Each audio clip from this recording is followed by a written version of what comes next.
येत्या ऑक्टोबर ते डिसेंबर दरम्यान राज्यातील महानगरपालिका निवडणुका होणार आहेत. त्यासाठी सर्वच राजकीय पक्ष कामाला लागले आहेत. त्यातच राज ठाकरे आणि उद्धव ठाकरे हे दोन्ही भाऊ एकत्रित या निवडणुका लढण्याचे संकेत मिळत असल्याने राज्यातील राजकीय समीकरण बदलण्याची शक्यता वर्तवली जात आहे.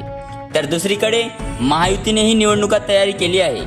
पण महायुती एकत्र निवडणूक लढणार की स्वबळावर याबाबत संभ्रम होता. हा संभ्रम भाजपचे नवे प्रदेशाध्यक्ष रवींद्र चव्हाण यांनी दूर केला आहे. यावेळी त्यांनी महायुती म्हणूनच महापालिका निवडणुका लढणार असल्याचे जाहीर केलं. महापालिका निवडणुका हा कार्यकर्त्यांचा निवडणुका आहेत.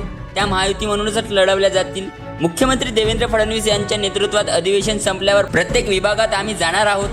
कार्यकर्ते आणि जिल्ह्याच्या टीमशी संवाद साधणार आहोत. भेटीगाठी होणार आहोत. कार्यकर्ता आणि नेते एकत्र चर्चा करतील. येणाऱ्या काळात महायुतीचं चांगलं वातावरण करू. सर्व महानगरपालिका निवडणुका महायुती म्हणूनच लढू. मुंबई ठाणे पालिकेच्या लढू.